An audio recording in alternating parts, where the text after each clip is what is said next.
আগের পর্বে আমরা প্রতিজ্ঞা সাধনম এই গদ্যকাব্যটি থেকে প্রথম দুটি প্যারা অনুবাদ পড়েছিলাম এবং সেখান থেকে গুরুত্বপূর্ণ প্রশ্ন নিয়েও আলোচনা করেছিলাম। এই পর্বে আমি তোমাদের তৃতীয় যে অংশটি রয়েছে, তৃতীয় অংশ এবং চতুর্থ অংশ, অর্থাৎ পুরো গদ্যকাব্যটাই যা আমাদের পাঠ্যাংশে রয়েছে সমস্তটাই আলোচনা করব শব্দার্থ সহ, এবং এখান থেকে গুরুত্বপূর্ণ প্রশ্নও কয়েকটি আলোচনা করব। তাহলে চলে আসছি তৃতীয় অংশে। তাবৎ অকস্মাৎ উত্থিত মহান ঝঞ্ঝাবাত এক সায়ং সময় প্রযুক্ত স্বভাববৃত্ত অন্ধকার স চ দ্বিগুণিত মেঘমালাভি। শব্দগুলোকে বিশ্লেষণ করে দেখি। তাবৎ অর্থাৎ তক্ষণি, অকস্মাৎ হঠাৎ, উত্থিত উঠল, মহান ভীষণ, অর্থাৎ শব্দগুলোকে বিশ্লেষণ করলে এভাবে করা যেতে পারে।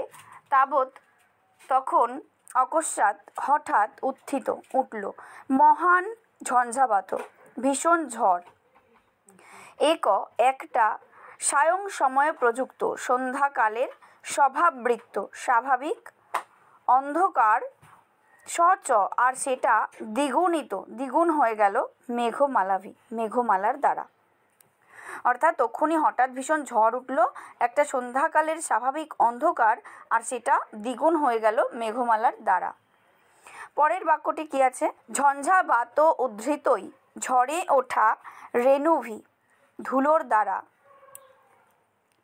শীর্ণপত্রই ঝরে পড়া পাতায়, কুসুম পরাগই, অর্থাৎ ফুলের পরাগে, শুষ্ক পুষ্পৈচ পুনরেশ দৈগুণ্যং প্রাপ্ত, অর্থাৎ শুষ্ক পুষ্পৈচ আর শুকনো পাতায়, ফুলের পরাগে আর শুকনো ফুলে আরও এই অন্ধকার দ্বিগুণ হয়ে উঠল।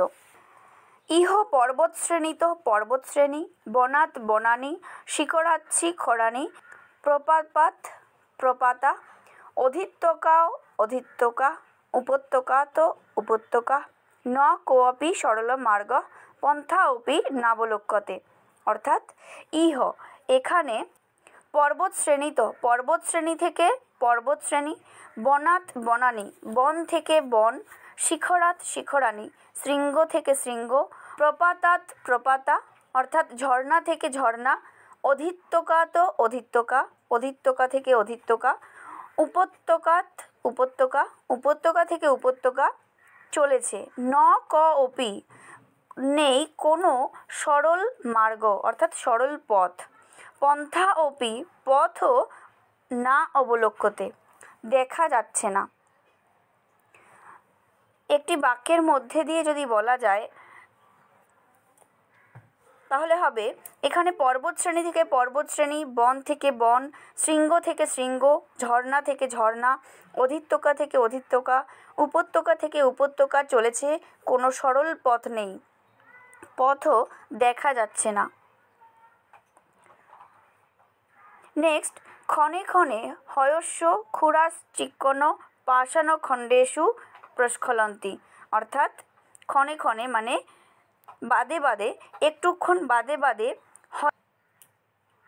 হয়স্য ক্ষুরা অর্থাৎ ঘোড়ার খুর, চিকন পাষাণখণ্ডেষু মসৃণ পাথরের টুকরোতে, প্রস্খলন্তি স্খলিত হচ্ছে বা পিছলে যাচ্ছে, অর্থাৎ কি না, একটু বাদে বাদে ঘোড়ার খুর মসৃণ পাথরের টুকরোতে পিছলে যাচ্ছে। এই হলো তৃতীয় অংশ। এরপরে চলে আসছি চতুর্থ অংশে। দেখো, কদাচিৎ কিঞ্চিৎ ভীত ইব, কদাচিৎ অর্থাৎ কখনো, কিঞ্চিৎ ভীত ইব যেন কিছুটা ভয় পেয়েছে এমনভাবে, ঘোটক ঘোড়াটি পাদাভ্যাম উত্তিষ্ঠতি দু পা ওপরে উঠিয়ে নিচ্ছে, কদাচিৎ চলন অকস্মাৎ কখনো বা চলতে চলতে হঠাৎ, পরিবর্ততে রাস্তা পাল্টে নিচ্ছে, কদাচিৎ উৎপলুত্তু চ কখনো বা লাফিয়ে লাফিয়ে গচ্ছতি যাচ্ছে, অর্থাৎ ঘোড়াটি কখনো যেন কিছুটা ভয় পেয়েছে এমনভাবে পরে পা উঠিয়ে নিচ্ছে, কখনো বা চলতে চলতে হঠাৎ রাস্তা পাল্টে নিচ্ছে, কখনো বা লাফিয়ে লাফিয়ে যাচ্ছে। পরম কিন্তু এসব বীর এই বীর ছেলেটি, বলগাম সম্ভালয়ন বলগা সামলে, মধ্যে মধ্যে সৈন্ধবস্য স্কন্ধৌ কন্ধরং চ, অর্থাৎ কিন্তু এই বীর ছেলেটি বল্গা সামলে মাঝে মাঝে সিন্ধু দেশের ঘোড়াটির কাঁধে ঘাড়ে করতল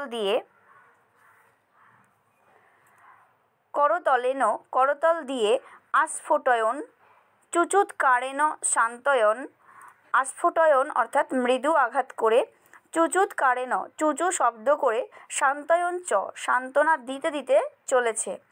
কিন্তু ন চকারিয়ত বিরমতি, কিন্তু নিজের কাজ ছাড়েনি। পরের লাইন কি আছে? ইয়াবৎ একস্যাম দিশি, যতক্ষণ ধরে একদিকে নয়নে চোখ বিক্ষিপন্তি ধাধিয়ে কর্ণৌ কান স্ফটয়ন্তি, ফাটিয়ে অবলোচকান কম্পয়ন্তি, দর্শকদের কাঁপিয়ে বন্যান ত্রাসয়ন্তি, বন্য প্রাণীদের ভয় পাইয়ে গগনং কর্তয়ন্তি, আকাশ চিরে মেঘান সৌবর্ণকশৈ, মেঘগুলিকে সোনার দড়ি দিয়ে বধ্নন্তি বেঁধে, অন্ধকারকে অগ্নি না আগুন দিয়ে দহন্তি ইব যেন জ্বালিয়ে, চপলা বিদ্যুৎ চমকাচ্ছিল, তাবৎ অন্যশ্যাম অপি দিশি, অন্যদিকেও কি হচ্ছিল?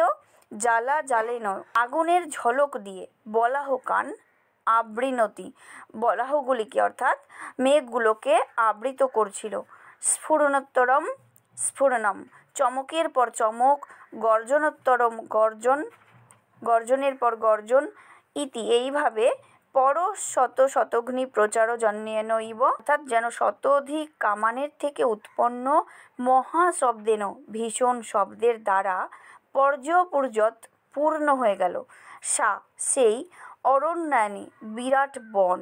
অর্থাৎ এইভাবে যদি মানেটা করি যে যতক্ষণ ধরে একদিকে চোখ ধাঁধিয়ে কান ফাটিয়ে দর্শকদের কাঁপিয়ে বন্য প্রাণীদের ভয় পাইয়ে আকাশ চিরে মেঘগুলিকে সোনার দড়ি দিয়ে বেঁধে অন্ধকারকে আগুন দিয়ে যেন জ্বালিয়ে বিদ্যুৎ চমকাচ্ছিল,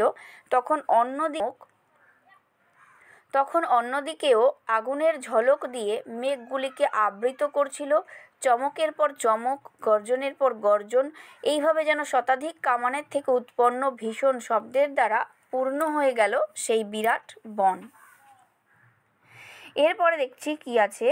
কিন্তু তখনও, অর্থাৎ পরম, কিন্তু অধুনা অপি কার্যম বা সাধয়েম দেহম বা পাতয়েম ইতি কৃত প্রতিজ্ঞ, অসৌ শিববীরচর ন নিজ কার্যানি নিবর্ততে। অর্থাৎ কিন্তু তখনও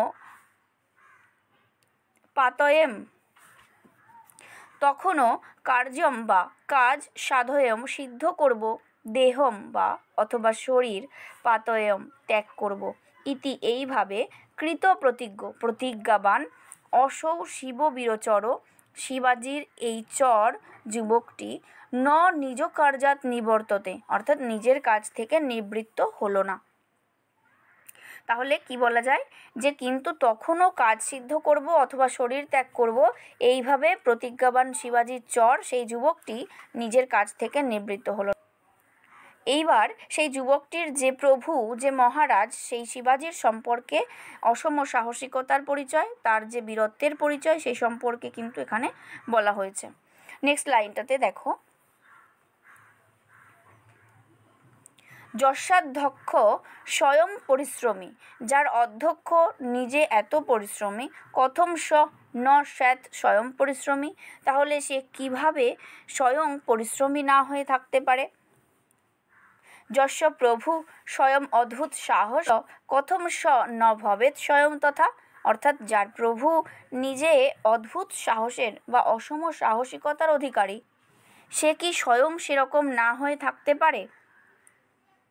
নেক্সট, যস্য স্বামী স্বয়ং আপদ ন গণয়তি, কথং স গণয়ত আপদ, অর্থাৎ যার স্বামী নিজে বিপদকে গণ্য করে না, সে কিনা বিপদকে গণ্য করতে পারে? যস্য চ মহারাজ, যার মহারাজ স্বয়ং সংকল্পিতম, নিজের প্রতিজ্ঞাত কাজ নিশ্চয়ন নিশ্চিতভাবে সাধয়তি সাধন করেন, কথম স ন সাধয়ত কথং স ন সাধয়েত সংকল্পিতম, সে তাহলে নিজের প্রতিজ্ঞাত কাজকে কিভাবে সাধন না করে থাকতে পারেন। অস্তি এসো, এই তো সেই মহারাজ শিব বীরস্য দয়াপাত্রং, মহারাজ শিবাজির বিশ্বস্ত চর তৎ, তাহলে কথম এস, কিভাবে এই যুবক ঝঞ্ঝা বিভীষিকাভি, ঝঞ্ঝার ভয়ে ভীত হয়ে প্রভুর কাজকে বিগণয়েত, লঙ্ঘন করবে। তৎ, তাই, ইতোপি, এসবের মধ্যেও, এস, এই যুবক, তথা এব তরিতম, সেইভাবেই দ্রুত গতিতে, অশ্বম চালয়ন, ঘোড়া চালিয়ে, চলতি, এগিয়ে যেতে লাগলো। অর্থাৎ এই তো সেই মহারাজ শিবাজির বিশ্বস্ত চর, তাহলে কি করে এই যুবক ঝঞ্ঝার ভয়ে ভীত হয়ে প্রভুর কাজকে লঙ্ঘন করবে। তাই এসবের মধ্যেও এই যুবক সেইভাবেই দ্রুত গতিতে ঘোড়া চালিয়ে এগিয়ে যেতে লাগলো। তাহলে এখানে মহারাজ শিবাজির যে অসম সাহসিকতা, তার বীরত্বের পরিচয়, তার সংকল্পের প্রতি দৃঢ় প্রতিজ্ঞ মনোভাব, এই সমস্ত কিছুকে ফুটিয়ে তোলা হয়েছে। ঠিক সেইভাবে তার যে বিশ্বস্ত অনুচর, এই যুবকটির বর্ণনা এখানে করা হয়েছে। এই যুবকটিও কিন্তু প্রতিজ্ঞাবদ্ধ তার প্রভুর প্রতি কর্তব্য পালনে, তার রাজ প্রতিজ্ঞা পালনে সে তৎপর। সেই জন্য এত প্রতিকূল পরিস্থিতি থাকা সত্ত্বেও সে কিন্তু তোরণ দুর্গের দিকে এগিয়ে চলেছে। এই হলো এই গদ্য কাব্যটির মূল বিষয়। এবার এখান থেকে তোমাদের যে গুরুত্বপূর্ণ প্রশ্নগুলি হতে পারে আমি 2-1টা বলে দিচ্ছি, এবং পরবর্তী ভিডিওতে তোমাদের এই গদ্য কাব্যটি থেকে 5 নম্বর এবং 2 নম্বরের প্রশ্ন নিয়ে আলোচনা করব। যে প্রশ্নগুলো পড়লে অবশ্যই তোমাদের পরীক্ষায় লিখতে সুবিধা হবে, এবং আশা করি তার বাইরে আর কোনো প্রশ্ন আসবে না। তো গুরুত্বপূর্ণ প্রশ্ন কয়েকটি বলে দিচ্ছি, দেখো। যেমন ধরো, পন্থা উপি নাবলক্ষ্যতে, কেন পথ দেখা যাচ্ছিল না। অথবা সাধি ন সকার্যাৎ বিরমতি, সাধি শব্দের অর্থ কী, সে কোন কার্য থেকে বিরত হয়নি। সাধি শব্দের অর্থ হলো অশ্বারোহী, সাধি হলো শিবাজির বিশ্বস্ত অনুচর, এবং সে কেন তার কাজ থেকে বিরত হয়নি। এই প্রসঙ্গে আমি তোমাদের বলেছি, টেক্সট থেকে তোমরা ভালো করে দেখবে। নেক্সট কি কোশ্চেন হতে পারে, কবলীকৃতমিব গগনতলম, গগনতল কার দ্বারা কেমনভাবে কবলীকৃত হলো। শিবাজির অনুচরের চলার পথের বর্ণনা, শিবাজির অনুচর কী উদ্দেশ্যে পাহাড়ি পথ ধরে যাচ্ছিল। এইভাবে এই ধরনের ছোট প্রশ্নগুলো হতে পারে। এছাড়া বড় প্রশ্নের মধ্যে ধরো এরকম হতে পারে যে অশ্বারোহী যুবক কেমনভাবে পার্বত্য পথে যাচ্ছিলেন তার একটি সংক্ষিপ্ত বর্ণনা দাও। অথবা কার্যং বা সাধয়ং দেহাপাতয়ম, অর্থাৎ মন্ত্রের সাধন অথবা শরীর পাতন, এই উক্তি যেমন আমাদের কাছে প্রবাদের মতন, সেই রকম এই উক্তিটির সার্থকতা এই গদ্যকাব্যে কিভাবে ফুটে উঠেছে সেটা সম্পর্কে লেখো। অথবা প্রতিজ্ঞা সাধনম নামক গদ্যাংশের কাহিনী অনুসরণে লেখকের রচনা শৈলীর পরিচয় দাও। এইরকম বড় প্রশ্নগুলোও কিন্তু হতে পারে। তো আজকে এই পর্যন্ত। পরবর্তী পর্বে তোমরা এর গুরুত্বপূর্ণ প্রশ্নগুলি দেখতে পাবে। সুতরাং দেখতে থাকো শ্যামস ক্লাসরুম। ভালো লাগলে অবশ্যই লাইক করো আর বন্ধুদেরকে শেয়ার করো। ভালো থেকো, টাটা।